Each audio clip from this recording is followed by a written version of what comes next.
আসসালামু আলাইকুম। আমি সাবরিনা আক্তার, সহকারী শিক্ষক Amin Sajeda future brilliant school online ক্লাসে তোমাদের সবাইকে স্বাগত। আশা করি তোমরা সবাই ভালো আছো।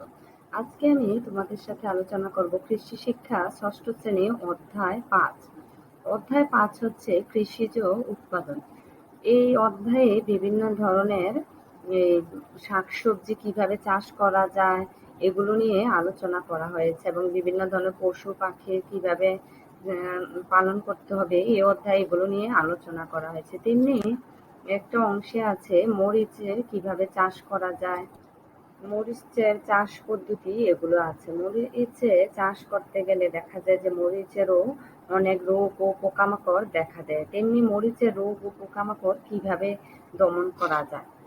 মরিচের রোগ ও এই রোগগুলো দমন করা পদ্ধতি হচ্ছে, মরিচে চারা অবস্থায় ড্যাম্পিং রোগ হতে পারে। এই রোগ দমনের জন্য 1 কেজি বীজ 3 গ্রাম প্রোভেক্সের সাথে মিশিয়ে বীজ শোধন করে নিতে হবে, অর্থাৎ বীজকে বিশুদ্ধ করে নিতে হবে। বীজতলা শুকনা রাখতে হবে। মরিচ গাছ অনেক সময় আগা থেকে গোড়ার দিকে ক্রমান্বয়ে শুকিয়ে মারা যায়, একে ডাইব্যাক রোগ বলে। এই রোগ দমনের জন্য 1 গ্রাম বেবিস্টিন 1 লিটার পানিতে মিশিয়ে 15 দিন অন্তর অর্থাৎ 15 দিন পর পর 2 থেকে 3 বার স্প্রে করতে হয়। হলুদ মোজাইক ভাইরাস রোগ দমনের জন্য আক্রান্ত গাছ দেখামাত্র তুলে পুড়িয়ে ফেলতে হবে। রোগ প্রতিরোধী জাতের মরিচ চাষ করতে হবে। পোকামাকড় দমন। পোকামাকড় কিভাবে দমন করা যায়? এক ধরনের ক্ষুদ্র মাকড়ের আক্রমণে চারা গাছের পাতা কুঁকড়িয়ে যায়।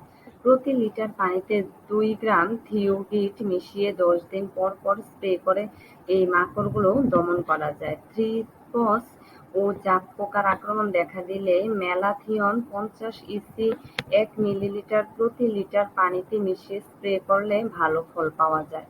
ফসল সংগ্রহের সময় কীটনাশক বা ছত্রাকনাশক ব্যবহার না করাই ভালো। ব্যবহার করলেও 5 থেকে 7 দিন ফসল সংগ্রহ বন্ধ রাখা উচিত।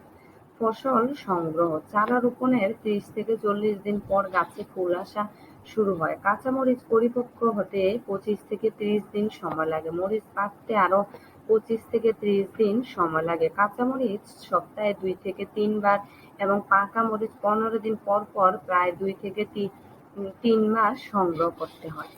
ফলন। জাত ভেদে ফলনে তারতম্য হয়। প্রতি হেক্টর জমিতে কাঁচামরিচ উৎপাদন করলে গড়ে 6 থেকে 10 টন ফলন পাওয়া যায়, তবে শুকনা মরিচ উৎপাদন করলে 1.5 থেকে 2.5 টন ফলন হয়।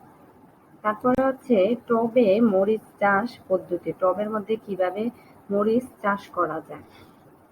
আমরা এর আগের ক্লাসে শিখেছি যে মরিচ চাষ কিভাবে মাঠের মধ্যে কিভাবে মরিচ চাষ করা যায়। এখন আমরা জানবো টবে কিভাবে মরিচ চাষ করা যায়। টবে মরিচ চাষ করতে হলে প্রথমে 6 থেকে 10 ইঞ্চি ব্যাসের মাটির বা প্লাস্টিকের টব নিতে হবে।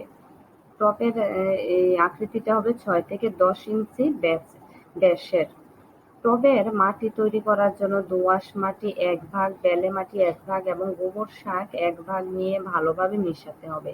এবার টবের নিচের ছিদ্রের উপর হাঁড়ি বা কলসি বা ইটের টুকরো বসাতে হবে, যাতে অতিরিক্ত পানি চুইয়ে বের হয়ে যেতে পারে।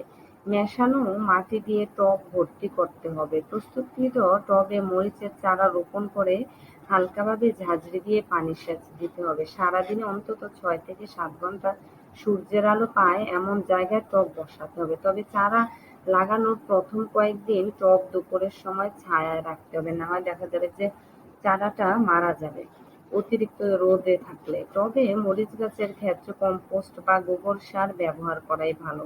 সারের অভাব হলে টবের উপরের মাটি সাদা হয়ে যায়, মাটিতে রসের অভাব দেখা দেয়। এইরকম হলে নিড়ানি দিয়ে টবের মাটি আলগা করে সার মিশিয়ে দিতে হবে। টবে এমনভাবে পানি সেচ দিতে হবে যেন পানি জমে না যায়। টবে ঘন ঘন পানি সেচ দিতে হয় বলে উপরের মাটি শক্ত হয়ে যায়। এই জন্য কয়েকদিন পর পর নিড়ানি দিয়ে মাটিটা আলগা করে দিতে হবে, তাহলে ওই মরিচের টব থেকে হচ্ছে ভালো মরিচের ফলন পাওয়া যাবে। এবং মাটিটা নিড়ানি দিয়ে কয়েকদিন পর পরই আলগা করে দিতে হবে এবং পরিমাণ মতো প্রতিদিনই হচ্ছে এই টবের মধ্যে পানি দিতে হবে, না হয় মরিচ গাছের পানির অভাবে রোদ্রের সময় দেখা যাবে যে শুকিয়ে যাবে।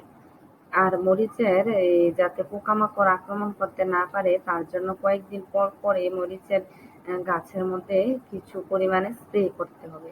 শিক্ষার্থীরা, আশা করি তোমরা এই বিষয়গুলো বুঝতে পেরেছো। সবাইকে অনেক অনেক ধন্যবাদ। আসসালামু আলাইকুম।